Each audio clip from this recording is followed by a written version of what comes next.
Today is June 30th. Yay! 30 days of celebrating our Caribbeanistic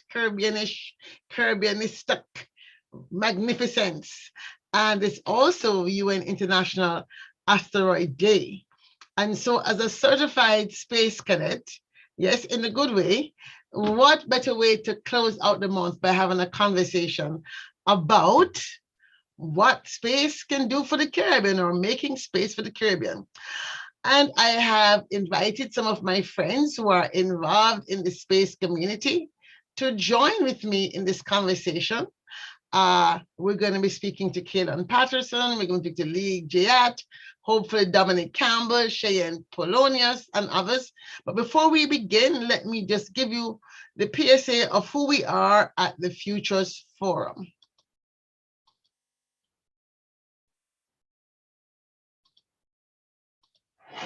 What is the future you want? Who has control of it? What is standing in your way to your visions of the future? What is the future you want?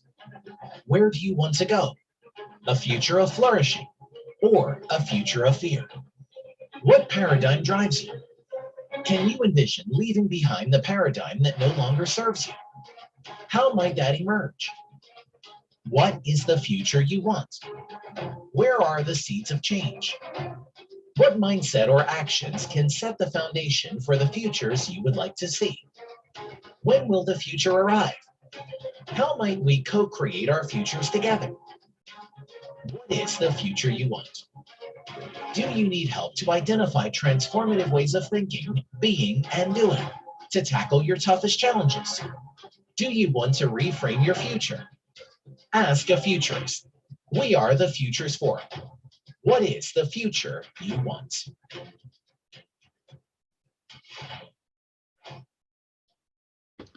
All right. So thank you. We are excited to be here. And we're very grateful that we're going to have this wonderful group of people to talk about the meaning of making space for the Caribbean. So let me bring my colleagues on stage. We have Kaylon Patterson, who is Patterson Aerospace Systems. Kaylon is from Trinidad originally, and we're going to be talking about what he thinks is why International Asteroid Day. And we're also going to be joined by Lee Giat, you correct my pronunciation. He is, a friend of the Caribbean, certainly in Florida. We'll also be hearing from him what is his take on why we need to make space for the Caribbean. And we'll be joined in a few minutes by Cheyenne Polonius, who's with Space Generation Advisory Council. So let's kick the conversation off with Kaylon Patterson. Greetings, Kaylon. How are you? Tell us more about yourself and Patterson Aerospace Systems, and also tell us also about why an International Asteroid Day. What does that mean for you and the work that you're doing in Patterson Aerospace Systems? Okay, so thank you for the intro, Dr. Nelson, and greetings, everyone. So my name is Kaylon Patterson. I am a space systems engineer by training and working on my second master's degree in executive leadership in the space industry. So I run this organization called Patterson Aerospace Systems, which is focused on the environmental impact of the aerospace industry.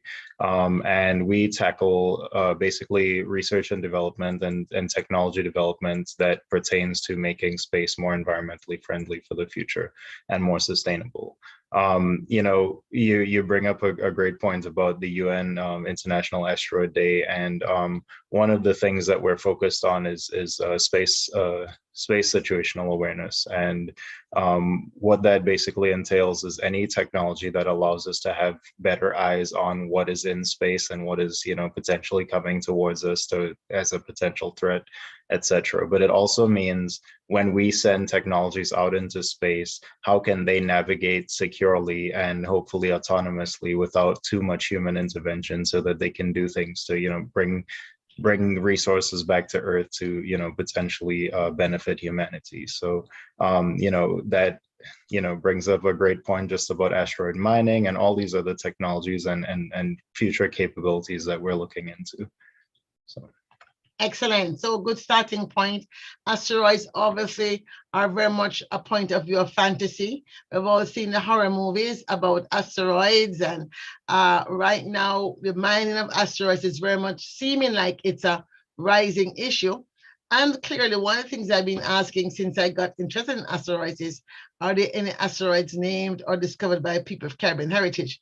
But before we come to that, let me bring on Lee Giat. Please tell me if I'm pronouncing your word correctly. He's a friend of the Caribbean. He's also an astronomer. We met at the Analog Astronaut Conference. And so, Lee, welcome. Tell me about your work as an astronomer and your take on International Asteroid Day, why we should care.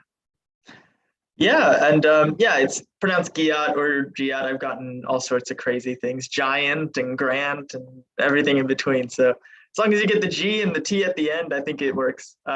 But yeah, I am actually an astronomy educator. So I used to work at a planetarium doing planetarium shows and doing a lot of research, creating shows and translating space for the public, people who have probably never looked through a telescope before. I've volunteered at a few observatories, getting to show people space for the first time and kind of quantifying what people are looking at. And I studied astrophysics at the University of North Florida. I think for International Asteroid Day, I think the biggest thing is awareness and getting people aware that, people think of the asteroid belt, for example, and they think it's this massive solidified rock, right outside the inner solar system, but really it's, super spread out rocks, but at the same time, they're within the same gravitational system that Earth is, within our solar system. So so my full-time job now is making videos. I'm a filmmaker and videographer for the aerospace industry. And something that I get to do quite often is live productions and live shows for audiences. And one of the companies we work with actually worked on a lot of the major components for a spacecraft called DART. And DART is the double asteroid redirection test. And it just launched, I believe, last month. And it is the first attempt to basically knock an asteroid and change its course if any sort of space rock were to come toward Earth and threaten humanity. So really cool to be a part of that in terms of communications and outreach and getting people involved in what we do, because the more people that get involved in space, I think the more minds we get put into the equation. Thank you so much. We're definitely here to, again, make space for the Caribbean in the space community, make Caribbean aware of space and the role in space. And I'm glad you talked about the asteroid belt, because we have with us our astrophysicist, Cheyenne Polius, who is Caribbean Heritage, St. Lucia. She's also a member of the Space Generation Advisory Council. I'm delighted that she could join us from her perch over there on the other side of the Atlantic pond and tell us why Asteroid Day? What do we ought to know, or what should we think about? One of the things I always worry about, if a space rock drops on one of these islands, we're toast. So please tell us we're not in danger of becoming toast. Welcome, Cheyenne, the floor is yours. Thank you so much for having me. I think if we were in danger, we would know by now. Hopefully, there are a lot of people out there looking and making sure that we're not in any immediate danger. But I do think just generally having that awareness is very important, because we see a lot of the sci-fi movies and a lot of those kind of things about what if an asteroid were to hit Earth, like what would happen. And I think awareness is very important, so that if there is an emergency, that it's not a state of panic, because there's a lot that it's very rare that, there's going to be another dinosaur event happening anytime soon. But I think it's important for people to have that knowledge of it, so they're not immediately panicking every time they hear something about it, because there's asteroids and comets and stuff going around the solar system all the time. A lot of them end up just burning up in our atmosphere. They don't end up causing a big impact at all. From the Caribbean perspective, I think the the education part is definitely important just to get people interested and involved in the space industry because, like Dr. Nelson, there's not very much, or there could be a lot more happening to get citizens of the Caribbean involved in what's happening in space. And I think days like this and raising awareness is really just really good to help make people feel connected to the space sector and help it feel like it's not just something that NASA does and not just something that the big countries do, but it's something we can be involved in as well. Yeah, so let's step back actually and begin with you, Shane, and talk us a little bit more about your journey to becoming an astrophysicist. I mean, did people go like, what? Why did you become a lawyer? Tell us a bit more about that story.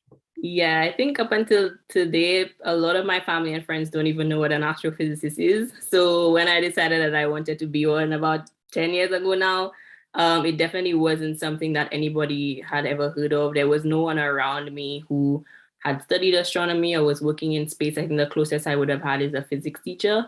And I got interested in it from documentaries and reading books. Just from my childhood, I spent a lot of time watching Nat Geo and the Discovery Channel and watching all these space documentaries and feeling like so excited about they're literally discovering and unraveling all the mysteries of the universe before our eyes, but there's still so much left to learn. And I think that's what really piqued my interest in astrophysics because I was thinking there are so many more mysteries to solve. I want to help. I want to know everything we already know about the universe, and I want to help solve everything that we don't know about the universe. So that's how I got interested. And I was just very lucky to be supported by my friends and my family, despite the fact that they didn't know what it was.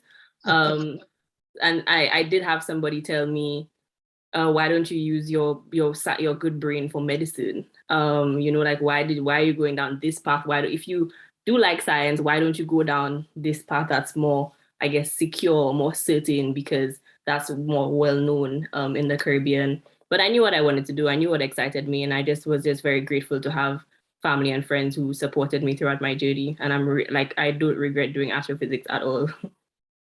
Right. And Kaylon, aerospace is not taught in the Caribbean region for good reason, and any of the engineering schools for good reason. Matter of fact, on a personal note, when I was thinking about coming to the States to study so many years ago, at the time Jamaica had free education, so you weren't allowed to borrow money to go to school in America unless you were doing something that wasn't taught in America. Well, it was industrial engineering or aerospace engineering or biomedical engineering. And I thought, well, aerospace, forget it. There's no way I'm going to find a job back home, because at the time I was thinking of coming back home. So I was like, I'm not going to find a job back home. Let's work with space. I love the idea, but no job, so why bother? Then I thought about biomedical, and I thought, well, I'm going to be in the hospital all the time. I probably become a hypochondriac, and everything people have, I'm going to have. The person not a good fit. And so I hit on industrial engineering because I had this grand dream and scheme that, oh my God, if I become an industrial engineer, I can become the Minister of Industry and Planning. So that was my logic. But tell me about your journey to aerospace engineering and what aspect of it you're doing. You talk a bit more about sustainability, but what led you to go toward the sustainability piece of it? Why that agenda? So to give a little bit of my backstory, I resonate 100% with Cheyenne, just because when I was, growing up, of course, this was not an option, as you mentioned. It was, for, as you say, good reason. I definitely don't think it's a good reason. I think every possible field should be offered everywhere. But generally, it was, people either became some kind of engineer, mostly petroleum, or they became doctors, or they became lawyers, and then it just kind of goes downhill from there. And I was just way too curious about what else I could do, especially with science. I loved science from the time I was like a child. My dad would always, watch documentaries, and my mom told me these stories later on that like anytime he was sitting down watching documentaries, it was the only time I'd be quiet as a baby. And so I would just sit there watching documentaries with my dad. And as I got older, I tried to figure out, what I could possibly do in Trinidad, but still have this, excitement of a career. I started leaning towards marine biology, but I still had this love for physics. And I used to go to, when I was studying for CXC, actually, I used to go to the library, and I remember we were like, I had a group of friends, and we were so like on it from like a year before CXC that months coming up to CXC, I was just doing past papers. And so whenever I had free time, I would just walk through the library and look for books. And I came across these two encyclopedias of physics. And I would just sit there flipping through and trying to see if I could understand anything based on what we had learned in school.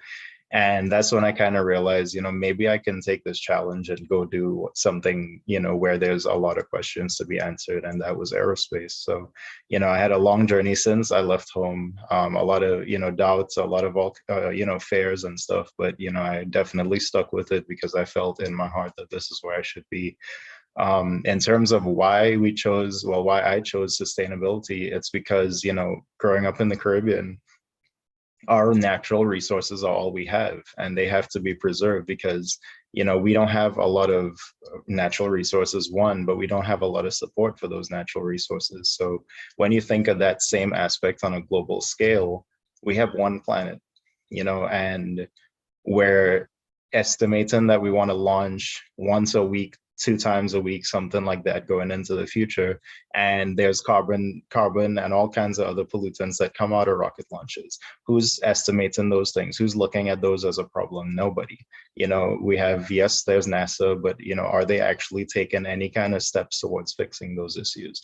Going into the future, we're talking about going to living on Mars, but what if we can't even get off the planet with all the space debris? What if we get up there and there's just things hitting the ship and things, start falling apart? Something the size, I think it's like 1 millimeter or something like that, can actually destroy like critical systems on a spacecraft. So if we can't even get off the planet, we can't escape what we did here. And we're trying to go to Mars, and getting to Mars is a death trap. Where will we be? We'll essentially have that dinosaur event, but it'll be self-created this time. So that's why we chose the sustainability route. Yeah, I really think you're on to something with that space sustainability.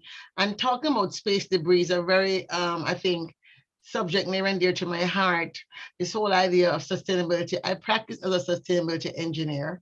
And so Lee, as an astronomer, I know you say you're flying full-time now or doing flying, but I know your passion is still astronomy. You're very much committed to teaching kids around the world astronomy. I know, as I said, I met you at the Analog Astronaut Conference. So talk to me about from an astronomy perspective, what do you hope in the work that you're doing and begin to go into more the space and science communications to educate people about the sustainability question, space debris? And I hear that astronomers are quite concerned actually. So could you shed some more light on that? Yeah, I think the issue is always rooted in education. And like Kaylon was saying, it's like, we're making electric cars and we're finally going to reduce our emissions. But now, on the other hand, we have more rocket launches on a regular basis. So it's just going to equal out what we're doing today. And I think, if not more, and again, with the space debris, it's, more privatized approaches and all sorts of things, space tourism, it's like Disney World going up and down in space, and every week there's going to be flights up there. So, and that's in the near future. That's not even that far away. The next decade, we're going to be seeing that. And I think in the end, it's really, again, with what Kaylon said, and what Cheyenne was talking about too, is not everybody not feeling like they have a place in astronomy, in space, in STEM. Myself, I was always discouraged to get into STEM just because of my poor math skills. I failed algebra many times in high school. I failed calculus 9 times in college, which I think might be a world record. And and I was always made fun of in elementary, middle, high school, just because I didn't know math. But I knew that I wanted to pursue some sort of degree or some sort of education in science, because I was so passionate about the unknown. In space, it's the one thing we have left as a species to explore. On Earth, we figured out how to do a lot of the things to sustain our species, but space is going to give us the answers to help us with that sustainability for the long term. Through space, we're going to learn how to clean up our messes. We're going to learn how to make life on Earth and preserving our resources a lot easier and much more realistic. And as the population grows, what do we do? And as we expand as a species, where do we go?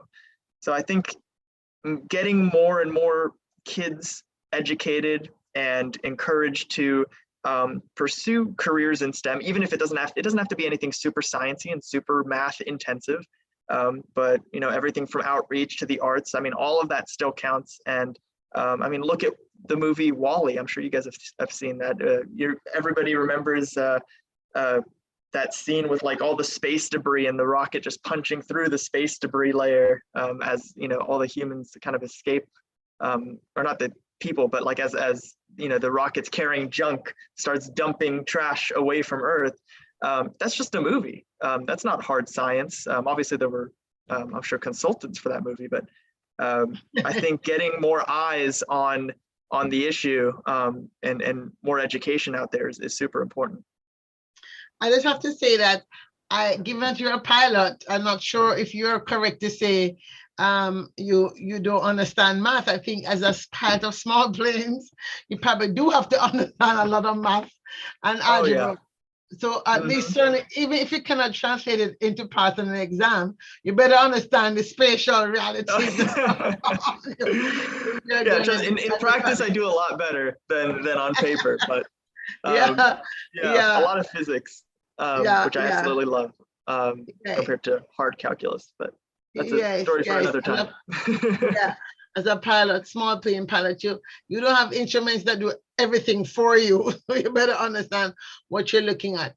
We're here to talk about making space for the Caribbean, and the Caribbean Space Society was launched in 2018 as a result of frantic fear that came up when I heard a rumor that there was talk about privatizing the NASA weather data, because many people still in the Caribbean see space as something that's out there and not relevant to our daily lives. But first of all, we need it for weather data. So Shane, what other reasons do you give when people ask you today about space science, and really as an ambassador, quote unquote, for the Space Generation Advisory Council? What are some of the things you say when you're talking to other young people in the Caribbean region? And actually not just young people, adults who might still be skeptical of the need for space science to be taught in the Caribbean region. So the first thing is that when you say space, a lot of people's minds automatically goes to rocket launches, missions on Mars, SpaceX, commercial space flights. And I always say that's one part of space. The even more widely used aspect of space is, like you were saying, is satellites. And I say what you greatly mentioned, weather satellites, which is a big thing for the Caribbean because we're very prone to natural disasters, we're very prone to hurricanes, and just day to day knowing the weather is an important thing. The next one is navigational satellites. So I'm like Google Maps. It sucks in the Caribbean in a lot of places. Why? That's something that could definitely improve your day-to-day life if Google Maps worked, if a lot of more places were mapped out, and that's also satellites. Telecommunication satellites, so the Wi-Fi that people are using to watch this webinar right now, that's also provided by satellites. So I just try to bring it back to these technologies that you're using in your everyday life, and so many things in the Caribbean that are actually lacking. So, like the difference, I live in London now, and the difference in like getting an unlimited data package is so cheap compared to like if I were to do that in the Caribbean. And it's having that infrastructure and having that access to satellites that are in space is what's making it possible for these bigger countries. So it's a lot less about when are we going to Mars and the Caribbean contributing to like a mission on Mars, and more how can we improve everyday life in the Caribbean with space technology. So letting people know that there's a whole area of space technology that's actually impacting you every day that you don't realize, and then start the conversation there. I kind of take it away from what's constantly in the news and the kind of next big thing, because people always say, well, we have so many more problems to deal with in the Caribbean. Why should we even be trying to launch a rocket? And I'm like, that's not, when we say space, that's not what we mean. I mean, we could, if we really wanted to, we don't have to be excluded from that conversation. But a lot of the work that's going on now is to kind of get the basics to improve quality of life in the Caribbean and to that what we mentioned about sustainability, when the effects of climate change come rolling around, it's gonna be everybody fend for themselves. So if we don't know what's going on or we're not part of the conversations now, that could have a really bad impact in the future. So I always try to show people that forget about Mars. Like, we're talking about satellites most of the time.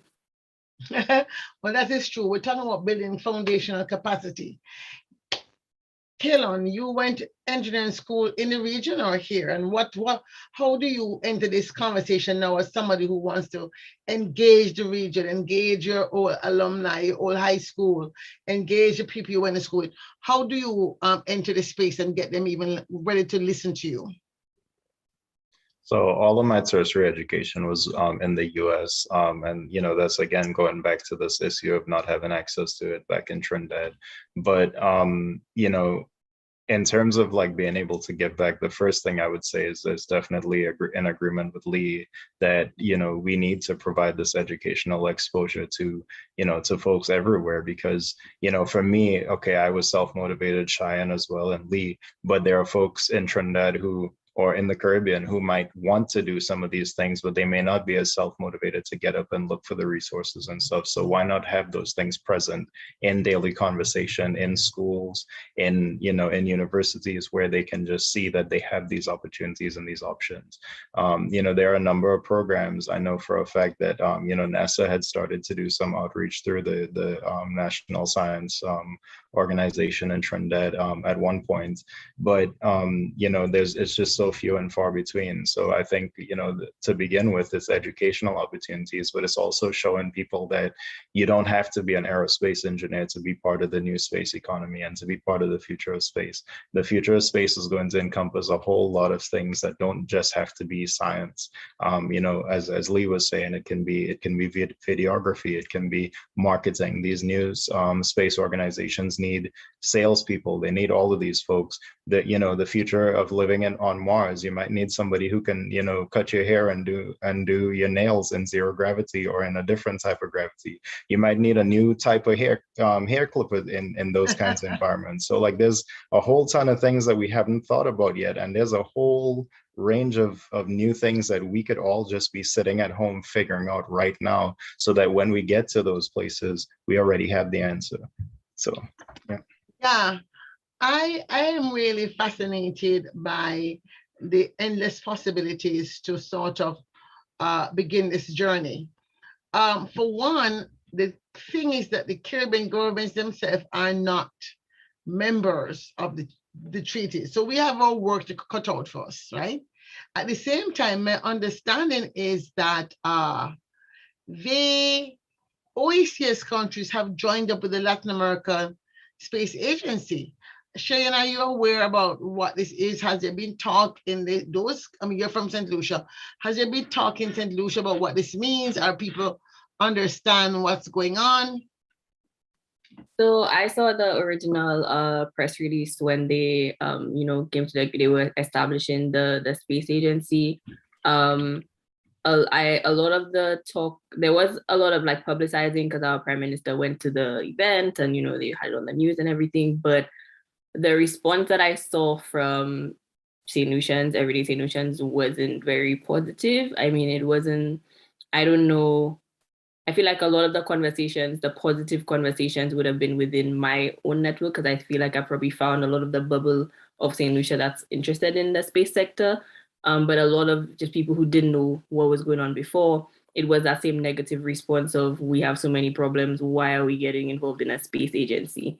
And it was actually sad to see, because in the article, in the press release, it actually said, here are the responsibilities of the Latin America and Caribbean Space Agency. And it said exactly what we've been talking about: sustainability, improving quality of life. Like, the focus is very much what's going to benefit the Caribbean, and not just trying to develop a brand new space agency to compete with NASA or to compete with ESA, which is what people's perception was, again, because as soon as they hear space, they just think, oh, it's something big, it's something expensive, why are we getting involved? So the response wasn't very positive, but I did see a few people saying, like, just read. You all don't read. You all are giving opinions without even reading, like, a one page that's here to tell you exactly what it's going to be about. So I guess, more motivation and more fire to kind of keep these conversations and keep these efforts going to change the narrative, so that when something like that does pop up in the future, it's like somebody actually takes an interest to say, oh, let me see how this is going to benefit me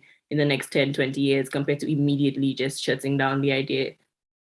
Right, exactly. And the whole point of the Caribbean Space Society really is not to pick a road, so to speak. We see the Caribbean Space Society as a opportunity to bring all players in. We want to bring the engineering students into the satellite conversations, and for those who have the skill set to go to other parts of the world and become involved in rockets, that's fine. But the Caribbean right now, I think, can be involved in this in the satellite conversation. The Caribbean right now, as engineers and IT people, can be involved in the data management, data analytics conversation. There's so much to be done more in understanding, for example, how we monitor small islands, right? Because sometimes the lens that they're using, the small island is not granular enough for a small island, so there's still space. So people who are in physics, for example, could get involved in design of new kinds of lens to also look at the Caribbean Sea in a different way. So the people who are involved in biology can get involved in, maybe we have to have like a, meals ready to eat jerk chicken for my life on the moon in Lunarville, because in Lunarville, I'm going to need that, right? When I create my moon village. So I'm glad that we have been joined by Dominic Campbell, who is a member of the Caribbean Space Society and has been helping us to build out the content of what we want to give education or introduce students to who are not aware of astronomy. So I think Lee will be excited about that, because I know he'll talk a little bit more about his project to Jamaica and the Bahamas. But astronomy clubs do exist. So tell us a little bit more, Dominic Campbell, welcome, about the Jamaica Astronomy Club, to the extent that you know it, how the astronomy clubs in the region are operating and how you see them being brought into a more broader perspective of the Caribbean space community, and just being off by themselves as astronomers. Good afternoon, everybody. So from a Jamaican perspective, astronomy is very limited, in the sense that if you're looking for somebody that's very, very much knowledgeable or into astronomy out here, you're not going to find the whole population. The layman may confuse it with astrology. So you really find like this small handful of people that are really interested and are very knowledgeable about astronomy. In terms of the rest of the Caribbean, I think Cheyenne, because she's the president of her astronomical association in St. Lucia, she could probably give you a little bit more. But I know that for astronomy, it's not that received, it's not that welcomed in Jamaica, because they're gonna say, what for, what am I doing this? Oh, that benefit me, So, like, for example, there's this lady that is a famous astronomer. Well, for me, her name is Mercedes Richards, and she actually went to UWI, did her physics degree, and then she went to Canada to do her research in astronomy and brown dwarfs and those kind of stuff. But we never really knew about it because, as I was saying before, it's not something that's highlighted as like a doctor or a teacher, Indian and chief. So to get the children, what we try to do to get children more involved in astronomy is to have more outgoing events. So like public events like shooting stars, everybody like making wishes. So everybody wants to go outside and, we want to look at the shooting stars. So we try to plan in the AAJ, which is the Astronomical Association of Jamaica. We try to plan the Perseids meteor shower, which is a famous meteor shower, every August, so that it's in summertime. So, it's free, people can come and we sit down and we look at the shooting stars. And in that now, there's a few planets outside. So you might see Jupiter and Saturn, and we'll say, hey, you want to look at the planets too? And we give them an introduction to astronomy. We tell them about the constellations, the constellation stories behind the constellation that they're looking at. We tell them interesting facts about the planets they're looking at, and like what the types of meteors are and why you're seeing them the way you see them, which if the brighter ones, that's a fireball versus the one that explode, that's a bolide, those kind of stuff. So it really gets your mind thinking, wow, I never thought of this, and I wouldn't necessarily see this on a day-to-day basis, like how if somebody crash, you know that the first thing you're going to say, oh, a doctor on the scene, oh, a policeman on the scene. So that kind of gives you like a little gear, like, oh, what's over here? Let's look at like what astronomy has to offer. And then you start telling them about, you start integrating space and the wonders of space and the different aspects of space that they can go into. So that's one of the outreaches that we try to do. And then we had the whole Galileoscope project from the IAU, but that was in 2010, but we still had we had a surplus of Galileoscopes. So we tried to redistribute them to high schools, and we'd go to high schools and basically just do the same thing. But astronomy, as I'm saying, it's not something that when you go outside and you talk to a man off the road, the man gonna say, yeah man, astronomy, that's the study of the stars and celestial bodies and objects. They're gonna probably think astrology. So it's up to us as people that are passionate about it to say, hey, come in, let me show you what this is, let me teach you, let's look at the stars together. So that's mostly it. I can't say the rest for the Caribbean, because Trinidad look like them have a little bit better going on over there, thanks to Dr. Haka and Karina. But yeah. I was just thinking that, and unfortunately, because in the city, we're seeing less and less of the stars as well. I'd like to bring in Lee here because, as I said, we met at the Analog Astronaut Conference, which I must tell you, the Caribbean Space Society hopes to create an analog astronaut mission in the Caribbean region. And it's not impossible because one of the things astronauts have to do is learn to dive. So, who knows? Maybe there's a small island on the coast of St. Lucia, or a small island on the coast of Jamaica. They also need caves. So we can either use a big cave in Jamaica or small island on the coast of Jamaica to be a location, or Belize somewhere. But they have a lot of small islands on the coast of Belize. Grenada has some small islands off there. We must can find somewhere to build our mission. But and I've been promised help in doing it. So we're going to be thinking by 2024 should have our first mission if we keep this group going. So Lee, I know one of the things when we met, you talked about your project to fly solo. It's a project called Passage. And you said, hey, I really want to do something in the Bahamas and Jamaica. So tell us more about your project, Spirit of Science and Passage. Yeah, so Passage stands for Providing Aid in Science for South America's General Education. But basically the way that it came about was my dad was a cargo pilot based out of Miami, and he used to bring all sorts of stuff to the Caribbean, to the Bahamas, to Jamaica, to Haiti. And he had, his title was the Pilot of the Caribbean, like just kind of the, kind of like Pirates of the Caribbean. But he passed away in August of 2020 in a plane crash. And I had to kind of make a decision as a pilot myself to either, put the keys away or, really kind of pursue an aviation challenge in his memory and hopefully, do something positive along the way. And I decided to, I used to do these flights with him to the Caribbean, bringing hurricane aid relief, because I lived in South Florida. I grew up in Miami, so it was, we got hit by hurricanes all the time. So we used the power of aviation to, bring, food and water and newspapers, all that sort of stuff to the Caribbean. And I wanted to put my own twist on it and go, a much further distance than me and my dad ever did. But of course, I reached out to Claire, Dr. Nelson, and we realized that we have a lot of things in common. We both love space, we love outreach, and this could be something that we could definitely make a difference with in the Bahamas and in Jamaica. And like Dominic was saying, hosting events and getting people involved in astronomy is the best way to not have people confused astronomy with astrology anymore, because it happens in the States as well.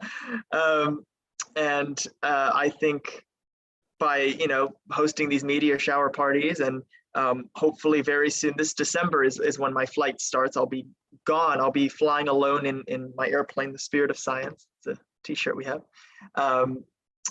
For 2 months, and filling the airplane with telescopes. Dr. Nelson, you met Mac Malkawi of Borderless Labs. He graciously collected 100 telescopes for us to bring to the Bahamas, to bring to Jamaica and to other countries like Colombia and Chile and Argentina, and hopefully give these to astronomy clubs and kids and schools so that they can, watch meteor showers on their own, or look at the planets, Jupiter, Saturn, all that sort of stuff on a regular basis, and just continue pursuing that curiosity and kind of having a place to foster that curiosity. So this is yeah, go ahead. Yeah, this is, I mean, for me, what caught my attention was, first of all, the idea of you flying alone in a plane, so far, a small plane. And then, of course, the idea of stopping off at schools and dropping. I think people like excitement and drama. And so when I recognize that you really would need some help on the ground, we're only too happy to support it through our work. We have a nonprofit in Jamaica, the Caribbean Development Foresight Institute, which is the host organization of the Caribbean Space Society. And so, we were definitely working to pull that off.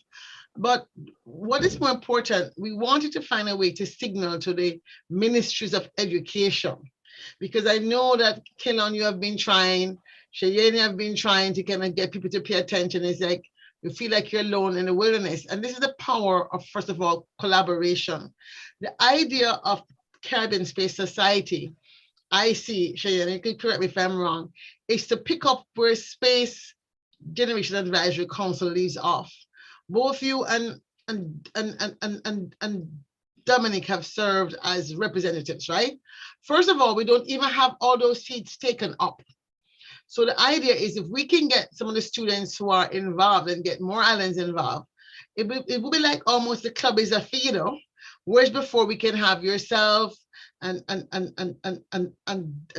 Dominic be like peer coaches and peer counselors, and people the students can look up to, clearly are beginning to out pattern what you're doing.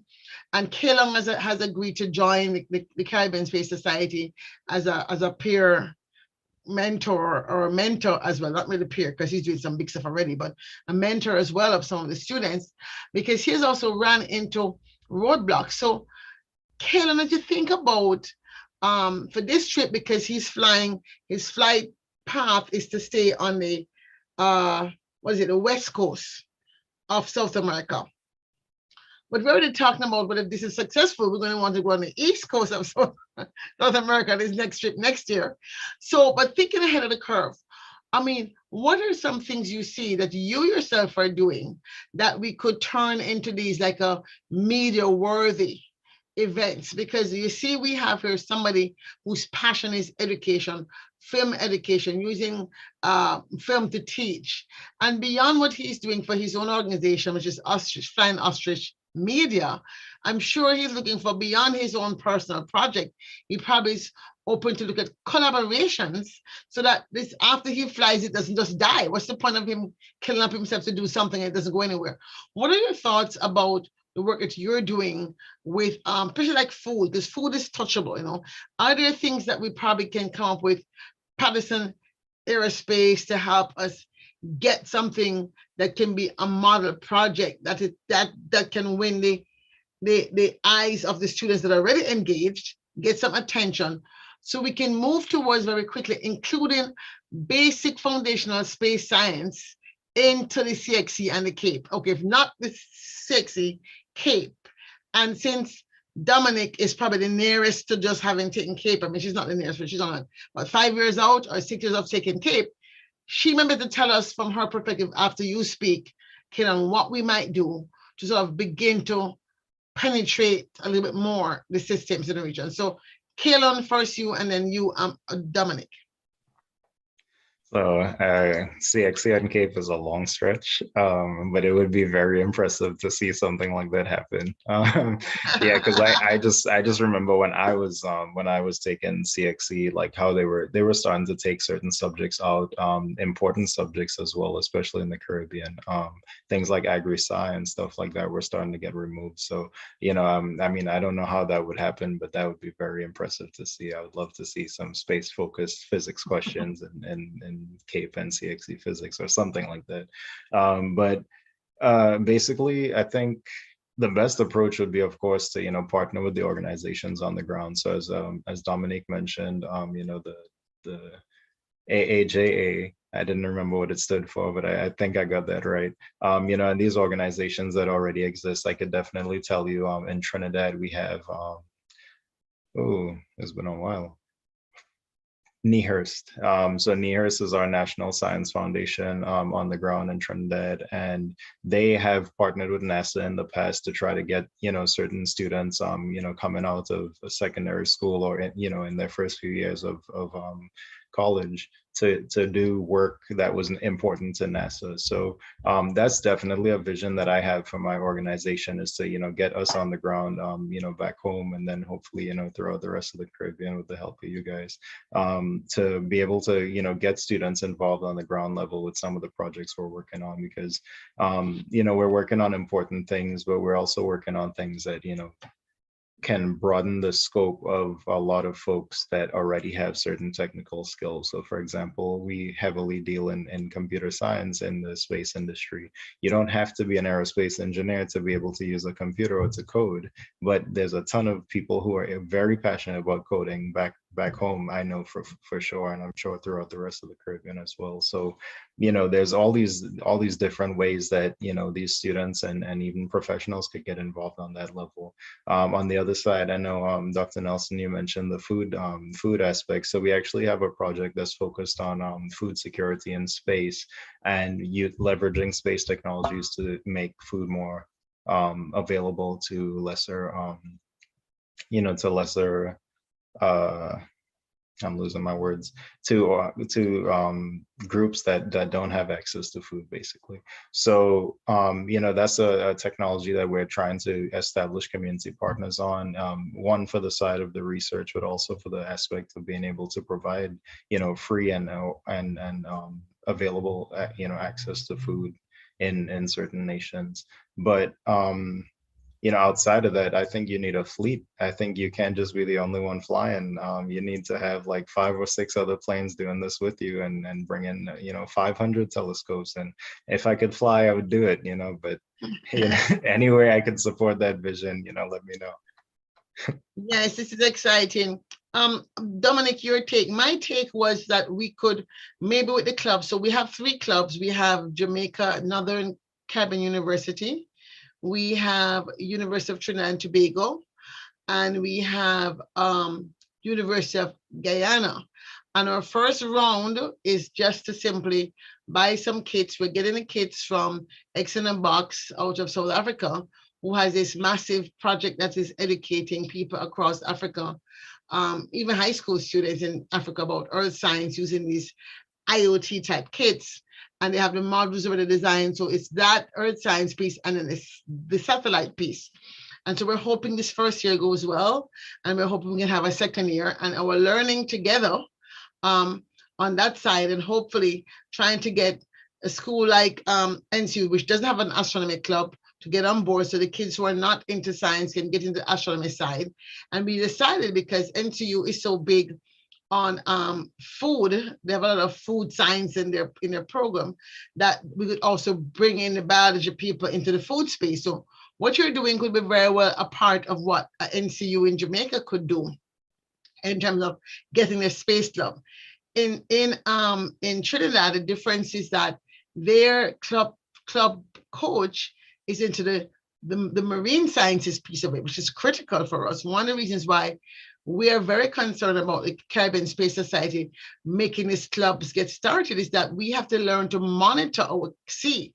The sea is what sustains us, and we're very concerned about the stories we're hearing about oil spills in the Gulf of Paria and wherever else it could happen as more countries begin to dig for oil. And there's talk about also, I think, at the Ocean Conference going on right now, they're trying to roll back the protections on deep seabed mining.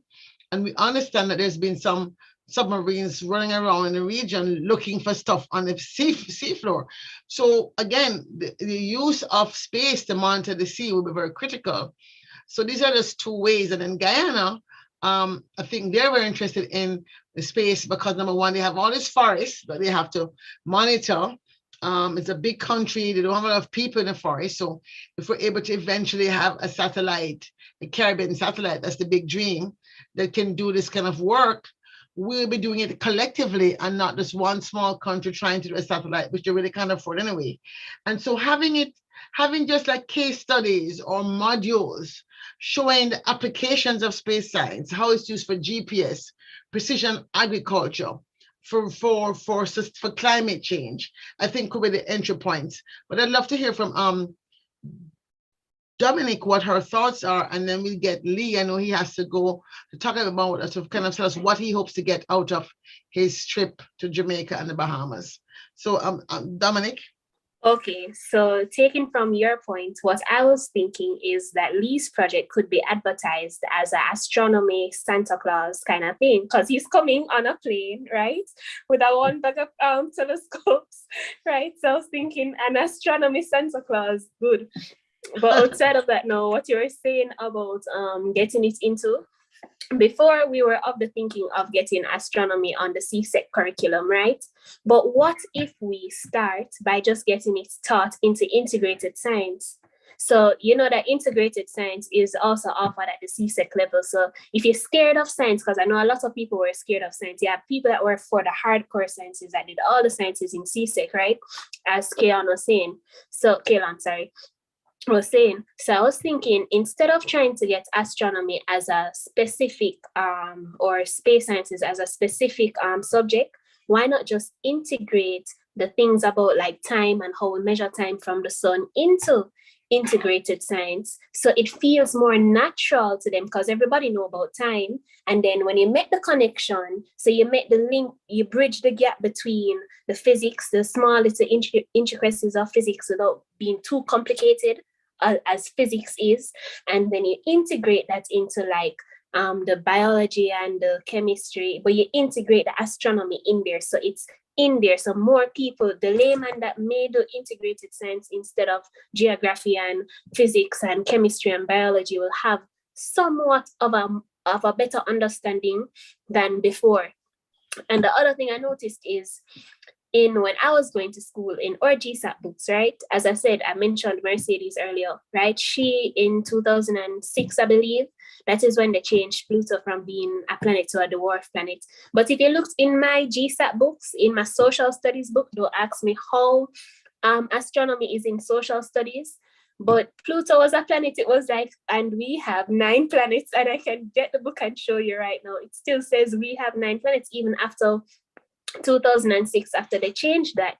They didn't do any updates to say, now it's 8 planets. But if you have somebody that's that is in the science, they'll tell you, no man, it's 8 planets, Pluto is a dwarf planet. But if we can get that structured out into the integrated science where it should belong, because I don't know how is it in social studies, or if we can get that into the right place, it's in the integrated science book. So you feel like you're actually doing science. And then when you get to high school, you still learn astronomy and space sciences with the GIS, as you were saying, into the integrated science, so that when you reach grade 10, if you don't want to do hardcore science, but you still want to have like the integrated science to say that, all right, I have a working knowledge of how it works, then you can do that. And then afterwards, now we can push for having it as a separate individual subject. So we can have astronomy as a separate individual, and we can have space sciences as a separate individual thing.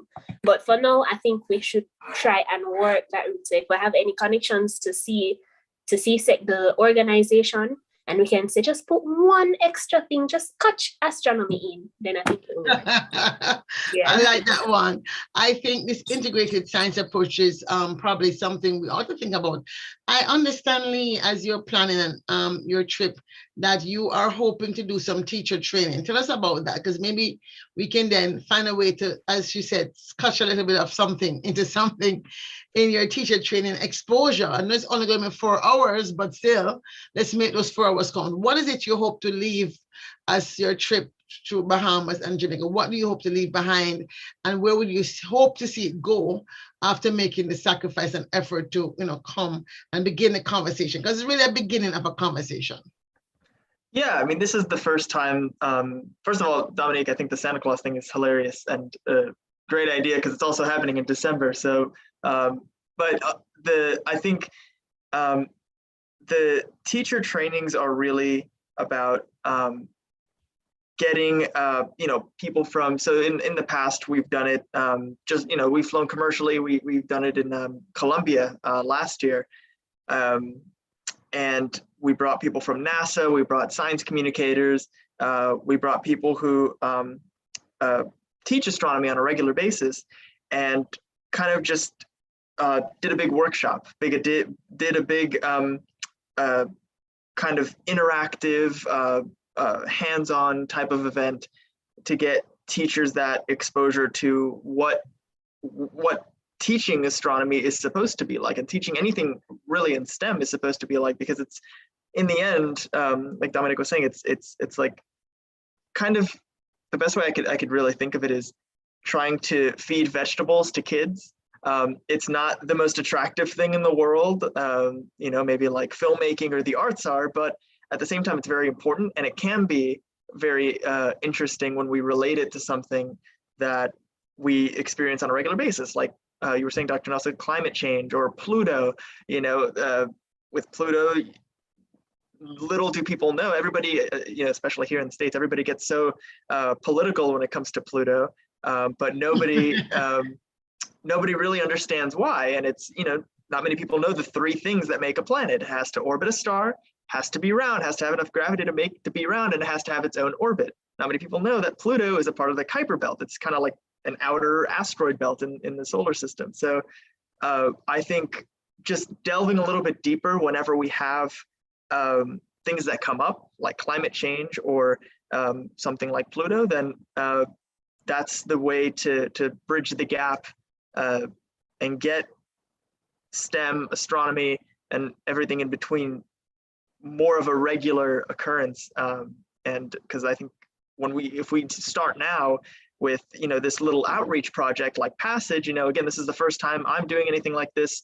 We don't have a massive budget, we don't have a massive team, but I think it'll grow into something hopefully a lot more amazing. Maybe we will have, Kayla, on that 9 or 10 planes, a giant jet filled with maybe the materials needed to build a whole lot more than just 100 telescopes. But yeah, I think that's the way to do it, is just make it relatable and make it fun.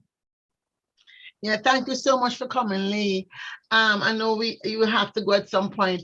I am really interested in this. What to say about the 3 things that have to make a planet? I need to know this and internalize it as the first Jamaican on the moon. I do need to know this. So it has to be round. Has its own orbit. It has to be round. So is it that it's not round? So is Pluto not round? Yes, it is, but it doesn't clear its own gravitational field. That's why they demoted it. That's what I was telling you. Mercedes, she was on the board of the IAU that demoted Pluto. So we have a Jamaican. We have a Jamaican who actually voted for this, and it has to have its own orbit like this, like how the Earth is doing this all the time. Yeah. But, so it wasn't doing that. It has to be clear. It was doing that, but the one criteria it did not satisfy was that it should have cleared its own orbit by its own gravitational pull. But it wasn't doing that, so that's why they demoted it. It fulfilled 2 out of the 3 criteria. Okay. It was close. But these are the kind of fascinating things that happen when we look up at the sky and wonder, what are those things twinkling? Like sometimes the twinkling things are actually satellites.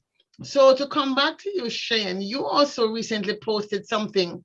I think the deadline is gone, but I would still like you to talk about it and what it means. And hopefully a couple of people did apply. I think it was a project that SJC had launched. Tell us more about that.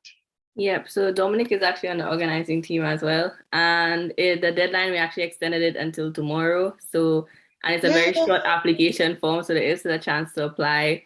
But it's called SGAC Decode, so Space Generation Advisory Council Decode, and it's a CubeSat mission design competition. So it was a collaboration between the Caribbean National Points of Contact in the Space Generation Advisory Council now, and the Nicaraguan National Point of Contact. And the collaboration was because of what we've been saying. There's not very much going on in the Caribbean when it comes to space, and it was a similar thing in Central America as well. So we wanted to have those opportunities where if there was someone who is interested in joining the space sector, interested in just learning more about it, this competition is supposed to be very kind of low barrier to entry, like no experience needed. It's 8 weeks and it's weekly training session. So every week you get trained on a different aspect of it. So 1 week is going to be the engineering aspect. The next week is going to be like space law. So everything you need to design an actual CubeSat mission, and being trained by people to get to that point, working as a group, working within your team, and then eventually presenting your mission design at the end of the competition. And the winner, hopefully the winner gets mentorship from members within SGSC who have like expertise in that area, but also hoping to get them into an actual competition that happens every year where they can actually take that mission and build that CubeSat. So we definitely want to make sure, even though it's only 1 day left, please make sure I have the information that I can literally hand send again to all the club captains, and see if they can get it out to their students tonight, midnight. Is midnight tomorrow night Eastern time, or is it midnight French time? Okay, it helps. Every hour counts. And see if we can at least get even one person, even two people to. Yes. It's a very short application form. It's literally just personal details. Why do you want to be part of the competition? And that's it. And we so, really do they have to be a student? No, they just need to be between 18 and 35 years old. You don't need to have any. Okay, once you're a citizen of the Caribbean or Nicaragua and you're between 18 and 35, that's the only criteria. And you just need to be a member of SGC. It takes 2 minutes to sign up as a member of SGC on the website. So that's all that's needed from that. And we're hoping to get representation from across the Caribbean. I know we had a couple of Jamaicans, a couple of Trinidadians who have signed up, so we're really excited about that, but hoping to get some more diverse representation like all over the Caribbean as well. Well, we definitely have to try and push out. As I say, Ignite Caribbean has quite a few people who are in the sciences, so we want to post it on that link today and see if we can get some of the people who we just honored, who are very dynamic, to think about, maybe forming a crew and applying as well, because we had people from Jamaica, from Trinidad, from Guyana, that we honored, and over the years we've had quite a few people. So that's one small thing, but again, how do we sustain that? SGAC is wonderful. It is global. It's an opportunity for Caribbean people to meet their peers. But Shane, help me see, how can we ensure that Caribbean Space Society kind of picks up the slack and builds on what you're able to bring back, and vice versa? From your perspective, how would you see your work and your being in SGAC helping us to make space for the Caribbean and help us to build that capacity for the Caribbean itself? Because we have not even tapped into maybe funding that we can use for ourselves. All this money being spent on climate change, but we don't have the capacity ourselves to go after things. How do you see us, because you have all this experience now, how do you see us growing the Caribbean Space Society to do a better job of even just building out the club structure, first at the universities and then drilling down into the high schools? From my perspective and from my experience over the years trying to, raise awareness and build a network and get people involved, I really see I saw a lot of value and a lot more impact when I stopped trying to start from the top and go down. So I stopped trying to contact the ministries. I stopped trying to contact the government. I stopped trying to do all of that, even sending out, cold emails to universities and stuff. And I focused on connecting with people who had that interest. And from there, they talked to other people. And it's been, especially in small Caribbean islands, everybody know everybody. So it's just word of mouth, people talking to people. You get building that community there. And what I've also realized is when you would say, like this CubeSat design competition, other webinars and stuff that we've had, if that gets picked up by some, let's say, for example, recently I was an author of an article in Nature. When things like that pop up and they kind of blow up, on social media, all of a sudden the big names in the Caribbean are now taking an interest and they want to find out more about what's going on because they want to post about it in their local newspapers. And I feel like there's a lot of value in just keep going, keep building that network, having these events, raising awareness, finding people and growing that community in the Caribbean of people who are interested, those who have the expertise, have the experience, those who want to go into that and study it and mentor them through it. And I think there's going to be that, it's probably going to be multiple, but I think there's going to be a moment where it'll blow up, and then the right people will start paying attention to be like, oh, this seems like something that's really interesting that's going on. What's going on here? Why are we not involved? Why didn't the Ministry of XYZ know about this? This is a Caribbean person out here doing this thing. And it's sad to say, but I have realized that when you get exposure and when you get recognition outside of the Caribbean, then people start paying more attention. So I think all what we're doing now with the webinars and, you know, just our individual efforts with SJC and also collaborating as, you know, Caribbean people, and even just collaborating with other regions of the world as well. Keeping that going, I do feel like it's gaining traction, especially because space is getting so popular in the news now for the commercial space flights.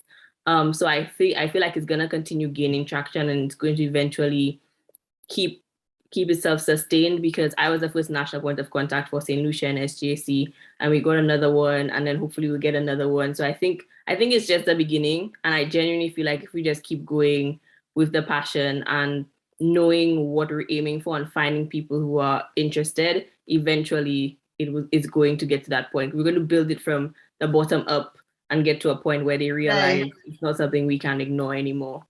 Yeah, one of the things I'm hoping, because I tried to find someone in St. Lucia at the Sir Arthur Lewis College who may be able to like be a club captain. We need a professor, even one person, even if it's a junior, but somebody who said, yes, we want to start a club, and advocates club, because I mean, you know, we can't impose it from the outside. And I did reach out to the principal. He was like, I don't have any time to think about this right now. So I was like, okay. I started calling my friends, who do you know that teaches at Sir Arthur Lewis who may be interested in physics or electronics or IT or something? Couldn't find anybody. And so that's why they're not in the society. It's not because we didn't reach out. We reached out to the Barbados, and reached out to St. Lucia, reached out to Belize, reached out to Bahamas. Just couldn't find anybody willing to say, yes, I'll be the person to try and get my school on board. So to the extent that you might know some people in St. Lucia who you feel would want to join, we want to have by next fall to have another 1 or 2 schools on board.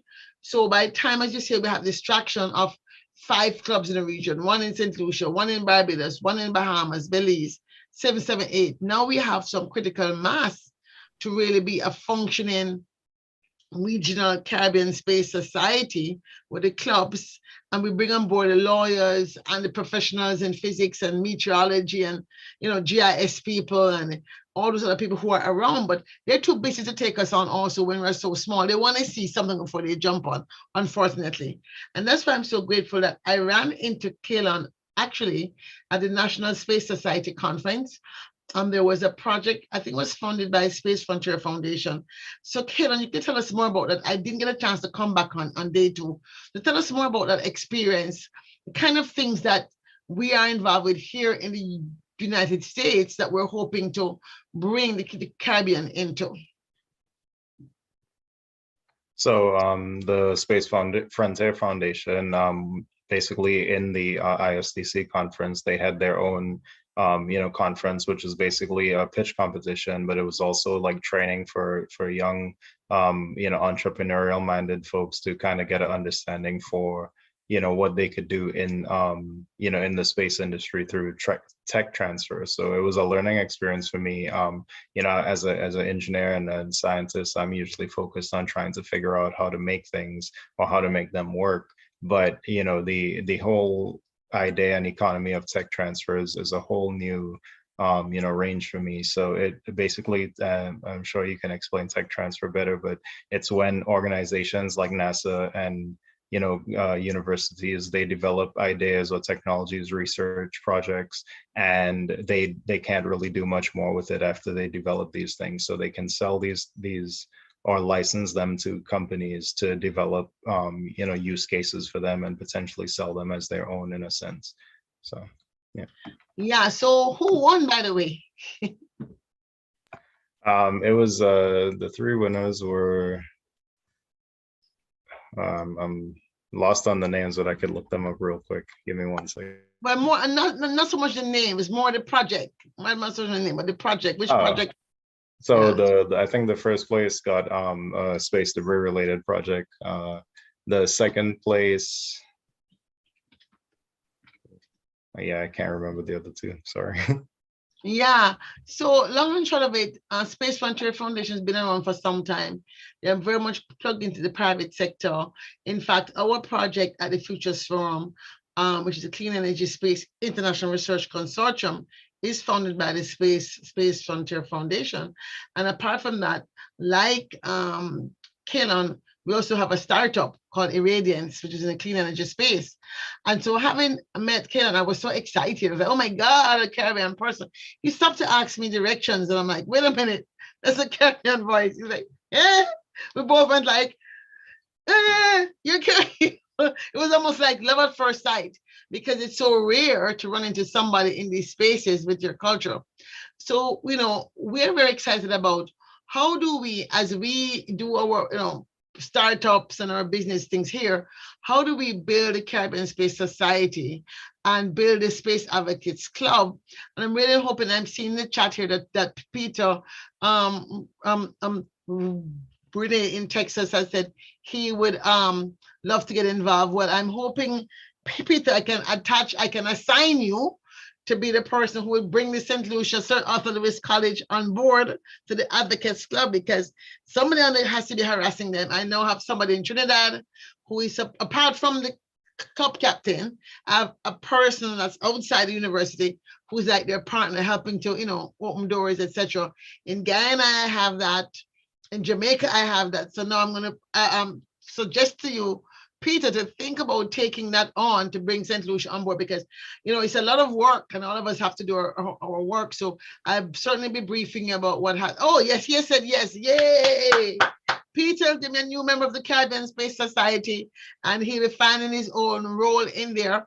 And as a member of the Caribbean Space Society, we're inviting you to write an essay for the book that Cheyenne and I are editing. We really do need to finish that this summer because we want to have it put out in October for World Space Week. We want to put our idea of what the Caribbean people think about our future in space. And so I'll tell you more about that. So to come back to our purpose here today was to talk about making space for the Caribbean.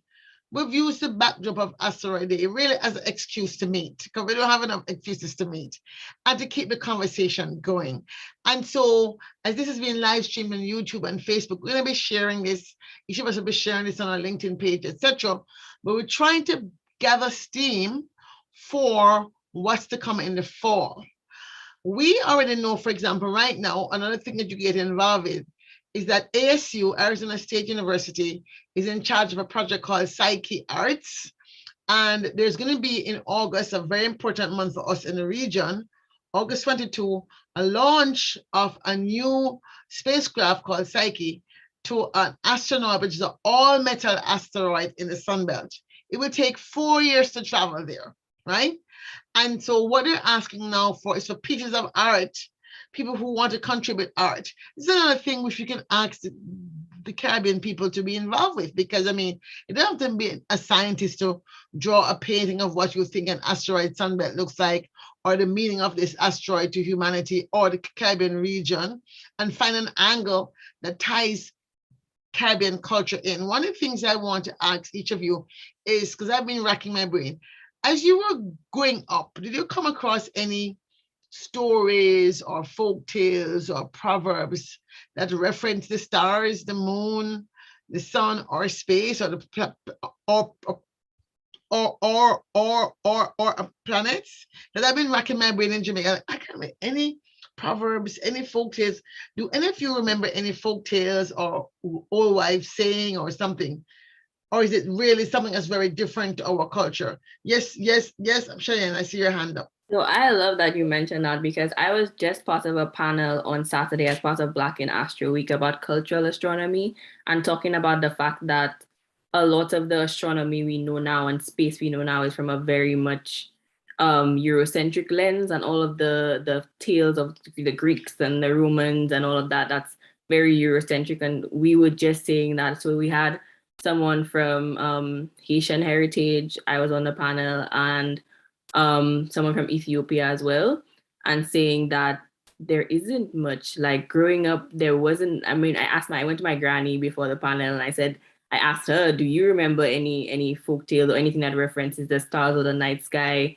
And she vaguely remembered one about them putting, some one of the brothers passed away, and they put him in the moon, and he was looking over his brothers, and like things along those lines, but not very popular, and not something that's like very widespread. And we were saying that these are the kinds of things that would help people connect more to astronomy.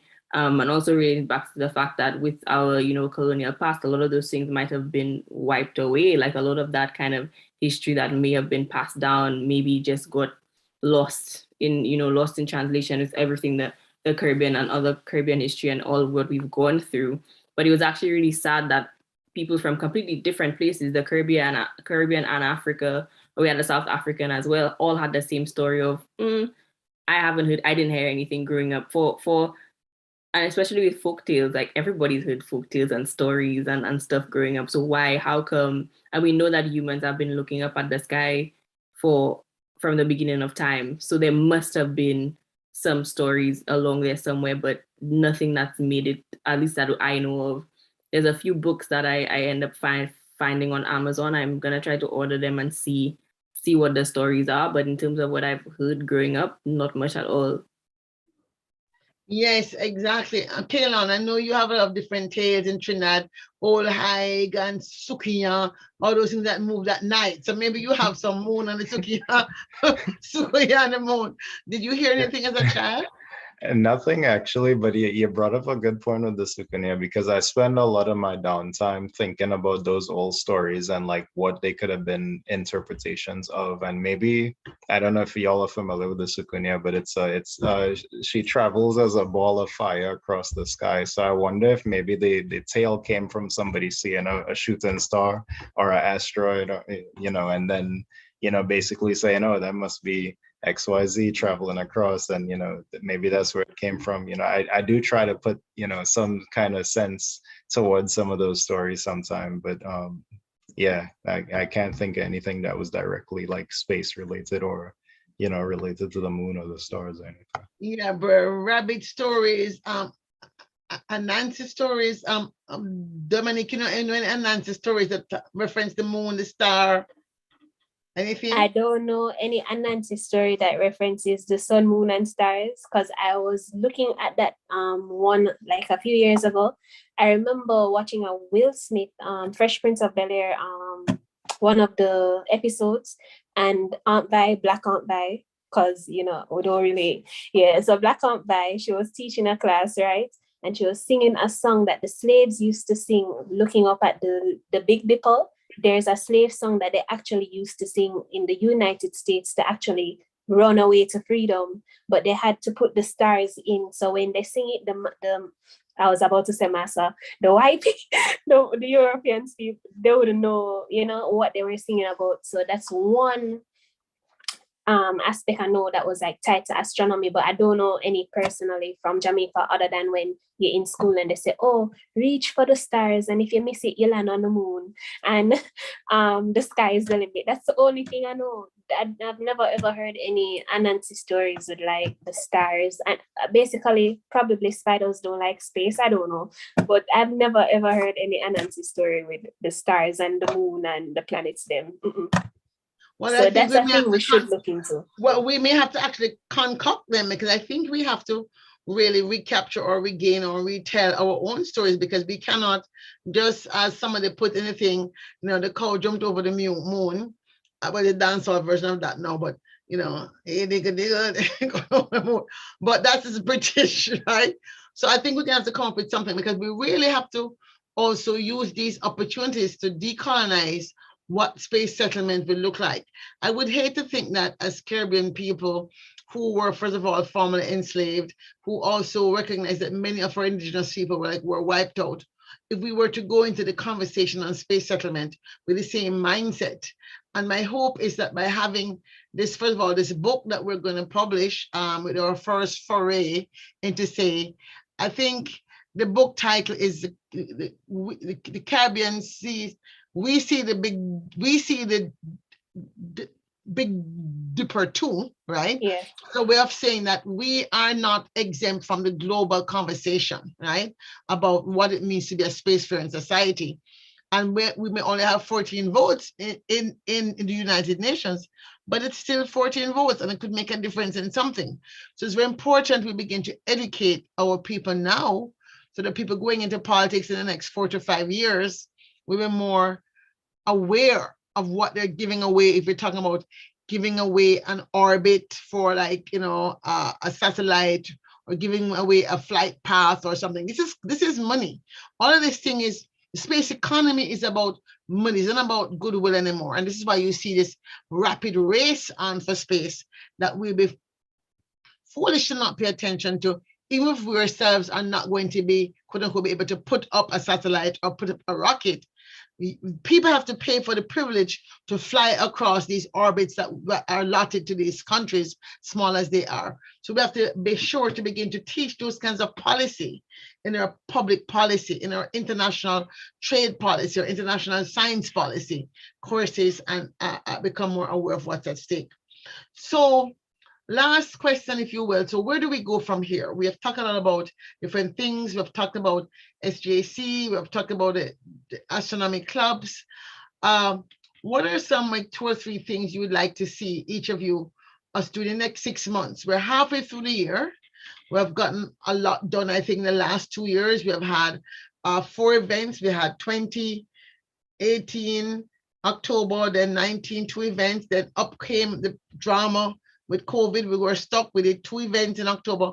Last year, we finally launched the Space Advocates Club. We have 3 universities on board. Peter's just pledged to bring St. Lucia on board, hopefully by September. Where would you like to see us go? If we had to pick, let's say, pick a success story for next year, April, when is the next International Space Flight Day? Today is June. What are 1 or 2 things you say, I wish if next year we come back, we could point to this one success. We know we're going to have a successful event in December. That's one, right? With the telescopes being given away, etc. But what is one of the things you might think were doable, given we have no funding, but given we know other people doing things we could align ourselves with to keep us moving forward until we get enough attention to secure the funds we need to move more quickly? Let me start with Cheyenne, because she's the expert in the room on these kinds of things. I think 2 things came to mind in terms of what could be realistic for next April as a success story, coming from the perspective of SJC. So they have these space generation workshops, and each region hosts a space generation workshop. Right now we're bunched in with North America, Canada, and the Caribbean. And I think long term, if we have all Caribbean spots filled, we can eventually break off into our own region in SJC. But so the space generation workshop is for that whole region. It would be amazing if we could plan the next one in a Caribbean island. I think they're hosting this one or they've hosted this one in America. So it would be great if we could start planning for one of those in a Caribbean island. It's just a 1-2 day workshop, like a conference. That's not impossible for the Caribbean, and that brings a lot of media. It brings a lot of people to the Caribbean, a lot of room for collaboration. That's just from the SJC perspective.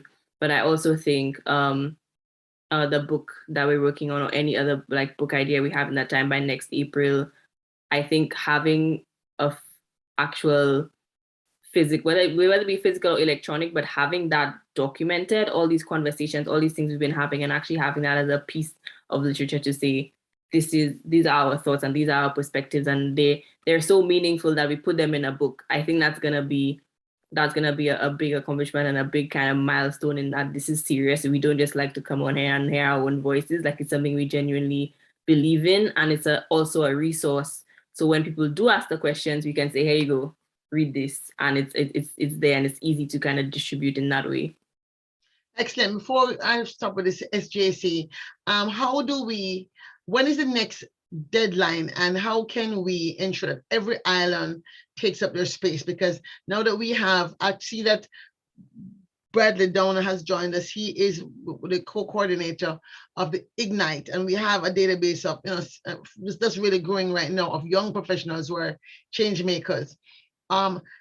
I would love to see if we get all those slots filled. So when is the next deadline for representatives, so I can task him with, first of all, if there's none in Guyana, he should actually put his name forward to do one. And secondly, how do we know the deadline in time for us to really push out to get 2 persons per island? So there's a call for national points of contact every 2 months. I would probably need to check the last time they had it, but every other month there's a call. And also because the Caribbean is low in representation, if anybody pops up at any point, like they will not shut the door, they will not say no. And it's a very simple application. It's your CV, a cover letter, and I think in your cover letter you have to talk about your short-term and long-term goals for being in the role. It's a two-year term in that role. So more than realistic, it's ongoing application. So once people are interested, 2 months is not that much long of a time to just start getting the application together, put it into the next round. I think we definitely don't have Guyana. I think right now it's St. Lucia, Barbados, Jamaica, Trinidad. I think those are the 4 countries that we have. So there's room for every other Caribbean island. Okay, so what we're going to do, Bradley, I think we'll use the Ignite platform to put that word out. And why don't we have it almost like a challenge where we say, if you're interested in applying, you meet with us on XYZ date and we help you fill out the form and we get a sense of who's really serious. So they, sometimes we want to move in a crew and a tribe, etc. So we're going to do that and see if we can't get these applications in by August. So I think you said each island has at least 1, right? Does any island have 2? Trinidad has 2 right now. Okay, so the other islands only have 1, so we have space. Okay, Kaylin, you have to go. So we're going to close at 5:30 anyways. We're closing down. What is it you'd like to see happen? Or what is your vision for what success could look like short term? Short term, I would definitely say that representation is important, but I would also like to see a lot of these, Caribbean space folks that are out here in the US who have left, their homes to come here because of this dream, to actually go back and show themselves. That was one of the biggest issues I had growing up, is that I thought I was pioneering this until I landed in the US. And then I find out, oh, we almost had a Trinidadian astronaut. We have a Trinidadian who's one of the directors at Boeing. We have Trinidadians all over the place in the aerospace community.